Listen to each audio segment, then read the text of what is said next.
નમસ્કાર દોસ્તો, અમારી ચેનલમાં તમારું હાર્દિક સ્વાગત છે. આજની લવ સ્ટોરી જોઈએ તો જેનિલ અને પ્રિયા. રેલવે સ્ટેશનથી શરૂ થયેલો પ્રેમ. અમદાવાદના વ્યસ્ત રેલવે સ્ટેશન પર સાંજનો સમય હતો. લોકોની ભીડ, ટ્રેનની સીટી અને ઘોષણાઓ વચ્ચે દરેક પોતપોતાના રસ્તે દોડી રહ્યા હતા. એ જ ભીડમાં એક યુવક જેનિલ ઝડપથી પ્લેટફોર્મ તરફ જઈ રહ્યો હતો. તેને રાજકોટ જતી ટ્રેન પકડવી હતી. એ જ સમયે ત્યાં સામે તરફથી એક યુવતી પ્રિયા હાથમાં બેગ લઈને દોડી રહી હતી. બંનેને ખબર પણ ન પડી અને અચાનક બંને એકબીજા સાથે અથડાઈ ગયા. પ્રિયાના હાથમાંથી પુસ્તકો નીચે પડી ગયા. સોરી, મારી ભૂલ છે. જેનિલે તરત જ નીચે વળી પુસ્તકો ઉઠાવતા કહ્યું. પ્રિયાએ હળવી સ્મિત સાથે કહ્યું, કઈ વાંધો નહીં, ભીડમાં આવું થઈ જાય. થોડા ક્ષણો માટે બંને એકબીજાની આંખોમાં જોઈ રહ્યા.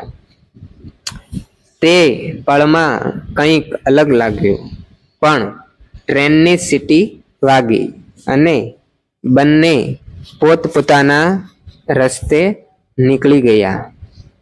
બીજી મુલાકાત. કિસ્મતને કદાચ કંઈક બીજું જ મંજૂર હશે. લગભગ 1 મહિના પછી એ જ રેલવે સ્ટેશન પર ફરી એક વખત જેનિલ આવ્યો હતો. આ વખતે તે પોતાના મિત્રને છોડવા આવ્યો હતો. પ્લેટફોર્મ પર ઊભા તે ચા પી રહ્યો હતો ત્યારે અચાનક તેની નજર સામે ગઈ. એ જ ચહેરો. પ્રિયા ફરી તેની સામે ઊભી હતી.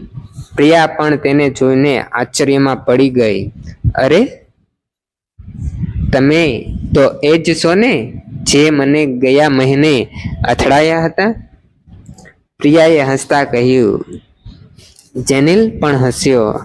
હા, મને લાગે છે આ સ્ટેશન આપણને ફરી મેળવવા માટે જ છે. બંને વાતો કરવા લાગ્યા. ખબર પડી કે પ્રિયા ભાવનગરમાં કોલેજ કરે છે અને અમદાવાદમાં પોતાની માસી પાસે આવી હતી. જેનિલ અમદાવાદમાં નોકરી કરતો હતો. તે દિવસથી બંને વચ્ચે મિત્રતા શરૂ થઈ. તેઓ ક્યારેક ફોન પર વાતો કરતા અને ક્યારેક સ્ટેશનની નજીક આવેલા નાના કેફેમાં મળતા. મિત્રતાથી પ્રેમ સમય જતા બંને એકબીજાને સારી રીતે સમજવા લાગ્યા.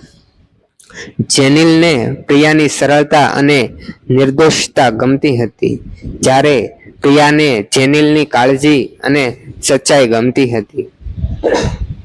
એક દિવસ વરસાદી સાંજ હતી. બંને ફરી રેલવે સ્ટેશન પર મળ્યા. વરસાદના ટીપા પ્લેટફોર્મ પર પડતા હતા અને હળવો પવન ફૂંકાતો હતો. જેનિલ થોડો ગંભીર બનીને બોલ્યો, પ્રિયા, મને ખબર નથી આ કેવી રીતે થયું, પણ હવે તને મળ્યા વગર દિવસ અધૂરો લાગે છે. પ્રિયા થોડી શરમાઈ ગઈ. તેના દિલમાં પણ એ જ લાગણીઓ હતી. તે ધીમેથી બોલી, મને પણ એવું જ લાગે છે. કદાચ એ દિવસ સ્ટેશન પર અથડાવવું માત્ર સંયોગ નહોતો. બંને હસ્યા. તે પળમાં બંનેએ એકબીજાનો હાથ પકડી લીધો. પ્રેમની શરૂઆત.